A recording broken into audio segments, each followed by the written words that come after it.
Ganun talaga ang buhay. May mga rejections talaga yan, May. Oo. Pero hindi lang doon tayo hihinto. At marami pang May mas better na mangyayari compared sa ipilit natin yung isang Yes, bagay. totoo. May mga bagay na ina-expect mo na yun na, pero wala. Pala, oh. Kasi may mas better na bibigay si God sa'yo. Pagkatapos nga ng meet and greet namin, ay pumunta na kami dito sa Gimbal, the town of the rising sun and sun. Sobrang namanghanga kami sa mga structure nila dito, yung mga gate nila, ang daming sun. Suns nga pala talaga. Sinamahan na kami ng mga kasama namin kanina para makapaghanap kami ng isang gasoline station na mapag-overnightan namin ngayong gabi. 5:57 na to at magagabi na, wala na si sun. Kaganda-ganda nga naman talaga yung sunset to. Pak na pak. Sobrang haba talaga na nilakbay namin, pero nung 7:19 ay nakita na kami ng pwesto kung saan kami pwede matulog. Pero ito nga, manood muna kayo saglit. Ayan, nandito na kami sa Gimbal ngayon. Antok na si Kim at si Wendy ay nagluluto ng dinner namin na talong. At nakalatag na yung tent. Pero di pa daw sure kung let's go tayo dito, no? Hindi pa sure. Pero antayin lang namin kasi tinatapos lang yung edit. 7:59 nga ng gabi nung nakatanggap kami ng masamang balita. Cancel daw kami dito, guys. Mga pangga, ayusin natin ulit yung tent natin. May, let's go! Kasi bawal tayo dito. At least naka-dinner tayo dito, May. Yes. Pasalamat din, no? Kasi naka-dinner tayo. So, ayan, ayusin na namin. Lilipat kami ng pwesto kung saan pwede kami makapaglapag ng tent. Oh, seryoso na yan. Ang kwento kasi dito, yung nakausap namin pumayag na, pero pumalag daw yung manager. So, wala kami magagawa. Parang Ganun talaga ang buhay. May mga rejections talaga yan, May. Oo. Pero hindi lang doon tayo hihinto. Kasi magpapatuloy tayo. Kasi Yes. hindi lang dyan natatapos yung journey natin. At marami pang May mas better na mangyayari compared sa ipilit natin yung isang bagay. Totoo yan. So baka may purpose na hindi tayo dito makatulog, Oo. di ba? At least May nakapag Nakakain tayo Nakakain dito. tayo dito. Thankful pa rin kasi Oo. at least, di ba, nakaluto tayo, nakakain. Kahit pa paano, nakapagpahinga tayo saglit. Yes, Mamay. Let's go pa rin tayo! Oh, yay! Laban tayo, laban, So, laban. yun Ganun nga. naman talaga kasi ilang beses na tayong na-reject eh. Oo. Ilang beses na din tayong napagod, di ba? Ganun talaga. Parang So, normal na ang sa mga atin lahat, May. Pasensya, negative tayo. Okay lang, sir. Okay lang, sir. Ganun talaga ang buhay. Higpit pa na, Johnny! Sige lang, lahat ng lugar mamaya, lalagyan ko ng sestiyan natin. Dami mo pera. Ganyan talaga yung buhay. Yes. May mga rejections.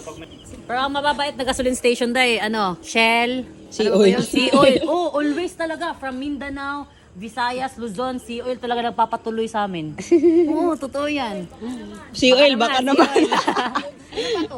Hindi naman to si Win. Si Will. Ala. Oy, kinurek yung mo. Tawanan niyo ako. Ayan. Naligpit na. Tapos, mamaya na naman. May mga bagay na ina-expect mo na yun na, pero wala. Pala, oh, ganun. Kasi may mas better na bibigay si God sa'yo. Oo, ganun talaga yun. So, ayan, binabaybay namin tong Gimbal na lugar ngayon kasi naghahanap pa rin kami ng spot. Pwede kami makalapag ng tent at Yes. makatulog. May, di ko alam kung bakit anong meron dito sa Sea Oil na napakabait. Johnny. 'Di ba? Puro sea oil na lang. Mindanao hanggang Luzon at Visayas, May, Sea Oil talaga yung nagpapastay sa atin na walang pagdadalawang isip. Grabe, shout out Sea Oil, yung may-ari Dapat na. ng Sea Oil, ang bait. Kasi May, naniniwala ako Ay. na yung ugali ng mga mga trabahante, nagre-reflect yun sa amo nila. So, totoo. So, mababait talaga yung mga amo ng sea oil. Yes. Sea oil, baka naman. May, tingnan mo anong ginawa nila. Hello. Sinarado nila. Sinarado nila dito na part para walang destorbo sa atin. Sea oil. Kanina lang, sabi ko, di ba? Oo. Si Oil lang sa kalam. So ngayon ay maglalatag na naman si Vaj at si Johanny. Hindi ko naman drawing yung mukha. Hindi na madrawing yung mukha ni Vaj. Oo. Hindi ko alam, pagod lang yan si Vaj. Kasi naman, grabe yung biyahe natin ngayong araw na to eh. Bandang 2:00 nga na madaling araw ay nagising kami. Nagising ba or di talaga kami nakatulog? Kasi naman, sobrang init ng panahon. Parang walang hangin sa paligid. At syempre, medyo maingay din yung paligid. So in short, lahat kami walang maayos na tulog at walang tulog talaga. Bumiyahe nga kami at naghanap kami ng spot kung saan pwede kami matulog at sa loob na lang ng sasakyan. Kaya dito kami napastop sa gilid ng isang gasoline station na naman. At since mag-uumaga na, maghahanap na naman kami kung saan pwede kami makaligo. Meaning, sa bawat gasoline station na madadaanan namin ay magtatanong kami kung pwede ba kami makaligo. Pero before that, check muna tayo sa mga kasama natin. O si Norme, tignan nyo naman, yung mata. Di ko ma-explain. O si Kim, wala ding tulog. Ayan, si Johanny, di lang klaro. Si Badge, parang di na din maipinta. Si Wendy, kumukuha na ng muta. Lahat kami frustrated at inaantok at gusto na talagang matulog ng maayos. Kaso nga lang, wala na talaga kaming no choice. Ano daw? 5:05 na ng umaga nang nagsimula kaming bumiyahe na naman. At nagtanong-tanong kung pwede bang makiligo. Ayan, 5 a.m. na at dito may isang karinderya na nilapitan kami na pwede ba makiligo. Pero sabi niya, wala daw silang access ng tubig. So pinahiram niya kami ng balde kasi dito daw sa barangay hall, sa barangay Uyangan, ayan, may bumba daw dito na pwede kami makaligo. So, Makikiligo tayo sa isang barangay. first time to, barangay tayo makikiligo, may. Sa mga gasoline station na napupunta namin dito, wala silang mga gripo. Lababo lang, tsaka anidoro. May tabo pa, Ayun, kasama natin. Parang tulog pa. Okay lang po talaga dito? Ay, yes lang mo to, kung sa misi, araw lang. Po, magbihis? Wala sa nang tagiyaran ka, no? Okay lang po. Sana pag barangay, pwede mo na. Okay. Walang aso dito? Ay, daraw. Diretso na po to. Okay, thank you. Thank you po. Ito na yung bomba. Try nga natin muna. Uy.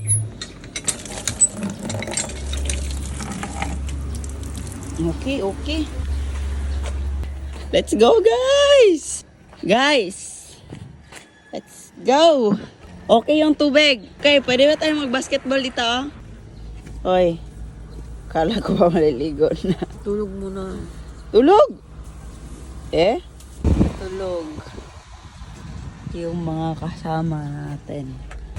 So, yung unang maliligo ngayon is si Wendy at si Kim. Wen, kahit pa paano nakatulog naman kayo? Doon sa pinastay natin kanina sa konti lang. Yun lang. Alos kami lahat. Walang maayos na tulog. Pero yung kami sa taas talaga, hindi nakatulog. Grabe. Yung init, kakaiba. Kasi parang di ka makahinga sa sobrang init. Nagigising na lang kami, tapos nagpapaypay. Yan. Maliligo na sila Kim at Wendy. Kahit wala kami maayos na tulog, maliligo pa rin. Kasi magmi-meet and greet kami mamaya Ang hirap naman na wala kaming ligo. Workout sa umaga.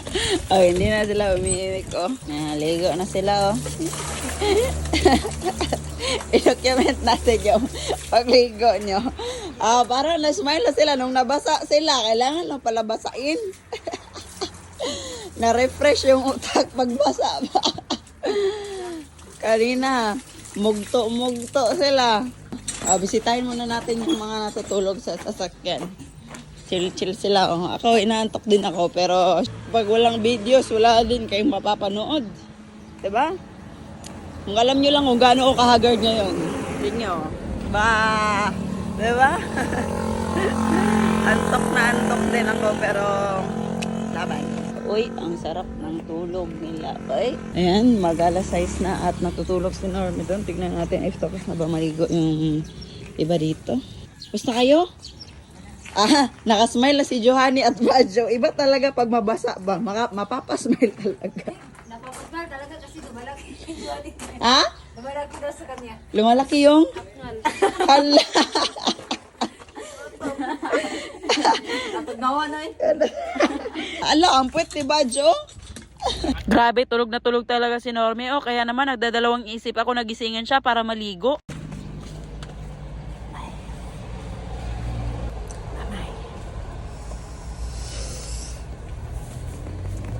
Ako na lang una. Ha? Tulog pa si Norme. Ako na lang magsusolo flight muna ngayon. Maligo para at least makapagpahinga siya saglit. Badge ba? Badge? Ala. Tapos na ako maligo.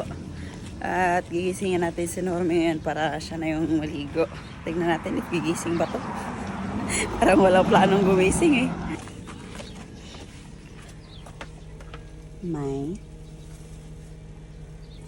Ikaw na lang. Ginising ko nga si Norme pero epic fail. Pero na yung 6:32 ng umaga, ginising ko siya ulit at successful na. Ayan, 6:32 na ng umaga, nagising na natin si Norme sa wakas. At parang gusto pa niya matulog. Wala akong tulog. May hawak-hawak ka na ano ba? Tubig dyan. Buhos mo na. Badge, baka pwede tulungan mo to magbuhos, Badge. Uy! Hindi naman. Buhos mo na. Oh, ikaw na lang yung hindi naliligo sa Team Lady Boss. Antay lang. Antay lang. Kaya na pa kami nag-antay sa'yo. Naligo na ako. Oh, sige na. 1, 2, 3, go! Woo! Oh, May, ang laki ng smile mo. Ganun din sila. Nung nabasa sila, ang laki ng smile nila. Sino? Sila lahat. Mag-video ka? Oh, kasi nga, kanina, mugto sila. Tapos nung nabasa na, mas smile na sila. Buti na lang, meron kami nahanap na liguan dito. Oo nga. Kasi kung hindi, patay. Mugto tayo lahat ngayon. Regala tayo, walang ligo. Mag-meet and greet ka talaga na walang ligo, May. Ay.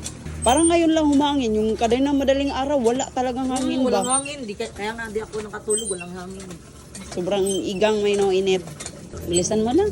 Wow, wait lang. 6 pa naman. Excited ka? Di kami makakalis kasi ikaw yung driver eh. Ay. Oo nga eh. Kaya Kaya, napahuli ako. agoy! Agoy! Plano mo na pala talaga yon.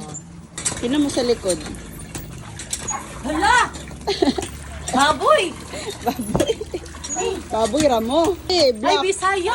Bisaya? Oo! Paano mo nalaman? Di naman nagsasalita yan. Ganun yung ano, oh. Paano? Puso niya, ganun. Ganon? Thank you, Wen, sa pagbomba sa akin. Wen, Bisaya daw yung ganon? Ilonggo, oh, kasi nasa Iloilo tayo. Ikaw ba?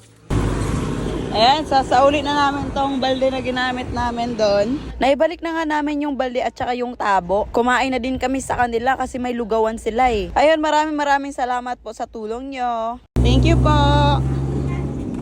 Thank you so much sa pagpahiram.